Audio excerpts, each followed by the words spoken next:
Hello, good people. Before we begin this week's show, I'd like to call your attention to the Patreon page for The Truth Report. I've been asked by a good number of people how they can support The Truth Report and keep it free and available to all listeners.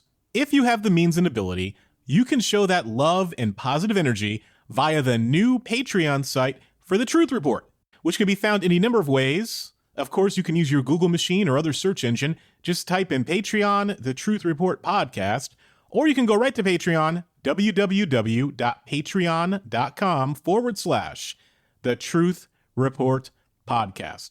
I greatly appreciate your kindness and support. My name is Chauncey DeVega. I'm a politics writer for the online news magazine Salon. You may have seen my essays referenced in places like MSNBC, The Washington Post, Slate, USA Today, The Atlantic, or Newsweek. And you may have heard my voice on NPR or the BBC. My goal? The relentless pursuit of moral, philosophical, empirical, and creative truth. You are listening to The Truth Report with Chauncey DeVega. Hello, and welcome to episode 98 of The Truth Report. First of all, I want to thank all you good, kind folks who sent me those Facebook messages and Twitter messages about our special impromptu July 4th episode of both The Truth Report and The Chauncey DeVega Show, where I had the good fortune opportunity to sit down with friend of both of my podcasts, the one, the only fellow traveler, he who is named Jared Yates Sexton. So getting our rhythm back, as we had the holiday, I've been out there hustling, as they say, speaking to so many great folks. I'm going to share one of the conversations I recorded last week with all of you on Monday here at The Truth Report. So I do appreciate your patience, your kindness, your support, the good kind folks over at Patreon as well, always sending you that positive energy. I so enjoy our sharing here on The Truth Report, doing some public thinking about this moment and sharing my essays from Salon every day, trying to chronicle where we are and how we got here. And if you've been following me on Facebook, really trying to work through these times of trouble and tumult in my own, because I'm just like you. Confusion, disorientation, emotional ups and downs, perhaps a feeling of futility, but remember, it's never learned helplessness. Learned helplessness is not an option. But as I said on last week's episode of The Chauncey DeVega Show, and if you're not listening to The Chauncey DeVega Show, you should be. And if you're not listening to The Chauncey DeVega Show, you may have missed out on my sharing of my frustration with the commentariat, chattering glass, hope peddlers, and the like, who write and have a public presence of such certainty in the face of a moment of ascendant neo-fascism, never mind climate disaster, never mind an economy that still very much is teetering on disaster. So many folks out there, so much pain, so much hurting. And they always want to write as though they got the answers. When friends, I'm going to let you in on a secret, so many of them are just as confused and in flux as you are. So for me, this is just a very special opportunity to work through the hows and whys of my own conclusions, because to share, to read these essays is really to become reacquainted with yourself, because time is broken. I may write something on a Monday and Wednesday, it feels like it's 3 years ago. So we got to keep notes. We have to keep our journals. I'm big on journal keeping.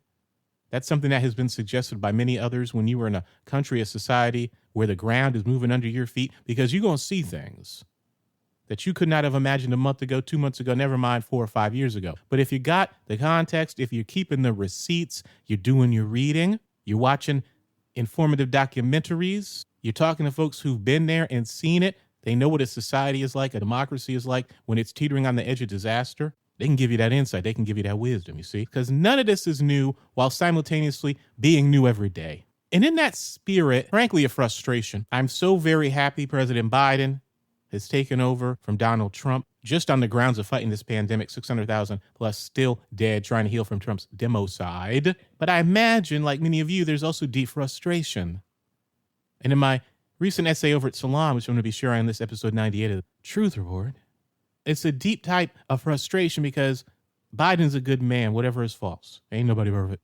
But given his temperament, given his generosity of spirit, at least publicly, in terms of how he's approaching these Jim Crow Republicans who are trying to take away black and brown people's right to vote so that they can have a type of managed democracy, or you can call it plutocratic populism, or hell, you can just call it authoritarian capitalism. Whatever fancy term you want to use, it basically means that only their voters and their elites have any say in democracy and everybody else better sit down and shut up. A pseudo democracy.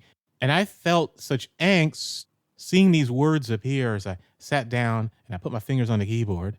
But it also felt cathartic to channel what so many of us are feeling in terms of our hopes and our worries, our mixed feelings about President Biden. He's a good man. I think he's a good president, or he has the potential actually to be a great president. But in a moment such as this, I worry that his commitment to traditions, to institutions, his demonstrated almost obsessive belief in bipartisanship. How the hell are you going to have, quote unquote, bipartisanship when you're dealing with right-wing extremists who want to destroy democracy? So I work through these concerns about Biden not being the president for the moment when we're in an existential war for American democracy against neo-fascism and white supremacy. And does President Biden and other members of the Democratic Party's leadership, do they possess what Brother King and other leaders in the civil rights movement described as the urgency of now? And I worked through that frustration in my essay over at Salon, which is titled Biden Gave a Rousing Speech, but is he the wrong president at the wrong time?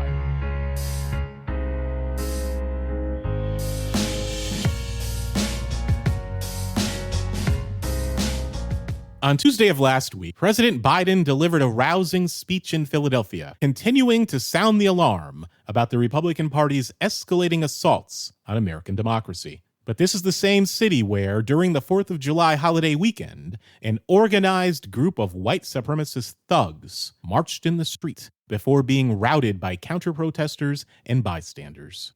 In his speech, Biden told personal stories of how democracy is lived through and by real people. He also spoke of the long struggle for justice along the color line and America's ugly history of white supremacy. To his credit, Biden expertly summarized and detailed how Republicans and their agents are systematically trying to subvert trust in the country's democratic institutions. As others have observed, Biden's speech in Philadelphia could have been given by Lyndon Johnson during the 1960s, in those most crucial years of the civil rights movement. Unfortunately, Biden's speech lacks what Dr. Martin Luther King Jr. and other leaders in the movement described as the urgency of now. Biden and other leaders in the Democratic Party have spoken eloquently of an existential crisis in American democracy, but they have not offered a vision and a plan sufficient to face that crisis. During his Philadelphia speech, Joe Biden continued to lean into bipartisanship, as though the Jim Crow Republican Party were capable of being a responsible partner in either democracy or government itself. In the spirit of healing and in his desire to serve as a father figure to a broken country, President Biden continues to believe, at least in his public rhetoric, that the Republican Party is capable of shame. But Biden avoided directly or explicitly identifying the Republican Party as an enemy of democracy. And at no point during his Philadelphia speech did he say the word filibuster. To this point, he has refused to use the presidency as a bully pulpit to demand that the Senate filibuster, an archaic procedural maneuver not mentioned in the Constitution and one with direct origins in white supremacy and slavery, be abandoned in order to save democracy from the Jim Crow Republicans. Perhaps Biden and the Democrats do not fully understand what they are up against. Today's Republican Party endorses right-wing political violence and other illegal or extra-legal means of getting and keeping political power. Donald Trump's coup attempt and the January 6th attack on the Capitol were a type of proof of concepts, a test run of sorts, pointing to future political violence whenever Republicans lose national or state or perhaps even local elections. Today's Republican Party is anti-democratic and neo-fascists. Elections for them are simply a tool, as they were for Adolf Hitler and the Nazis, for infiltrating government, paralyzing and delegitimating it, and then usurping power. Such a strategy is common to extremist organizations and failing democracies. Today's Republican Party has become a political cult controlled by Donald Trump. He commands the will of most Republican voters and many right-leaning independents. So-called traditional Republicans are being purged as disloyal to Trump and his neo-fascist movement. Furthermore, today's Republican Party is a white supremacist organization dedicated to maintaining white power and white control over every area of American life. Its voters and leaders are committed to the cause of white racial authoritarianism. They perceive multiracial democracy as dangerous and unacceptable. Today's Republican Party, along with the other elements of the Trump movement, believe that they face an existential struggle against Democrats, so-called socialists, black and brown people, and others they view as enemies of their traditional America. That victory must be achieved at all costs and by any means necessary. A modern, healthy democracy is prefaced on reason, respect for expertise and scientific knowledge, a spirit of political consensus and compromise in service to the common good and the general welfare. It relies on a shared sense of reality. It is pluralistic and respects a wide range of human and civil rights.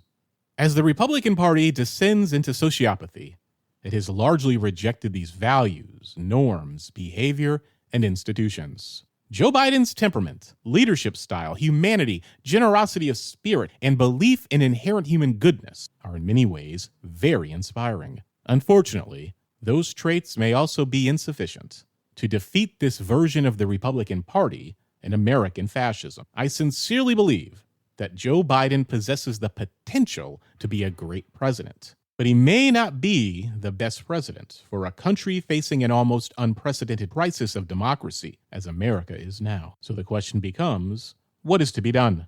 If Joe Biden and other Democratic Party leaders cannot act with the urgency of now, as Democratic state legislatures in Texas have done, then the responsibility will fall on the shoulders of the American people. Yes, it is true that leaders must lead, but there are moments in history when mass mobilization, such as general strikes, boycotts, sit-ins, and other forms of direct action are needed to force a country's leaders to do what is necessary. If the Democratic Party does not lead, patriotic Americans must force its hand. The United States Constitution begins with "We the people." To save American democracy from the rising tide of fascism, those sacred words must be turned into collective action. I would like to thank you for listening to this week's installment of The Truth Report.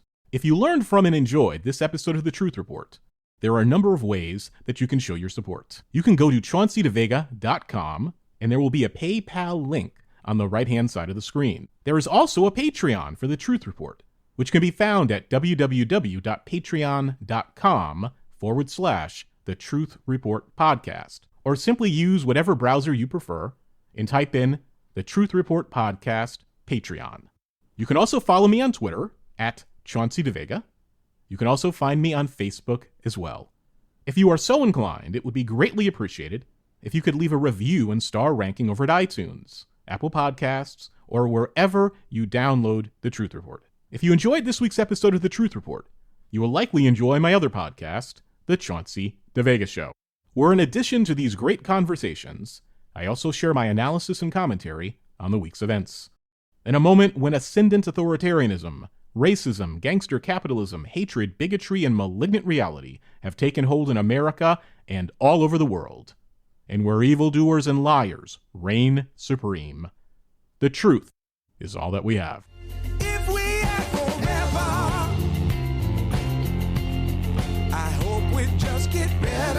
Better. That's why it's such a shame, yeah. The ways we stay the same.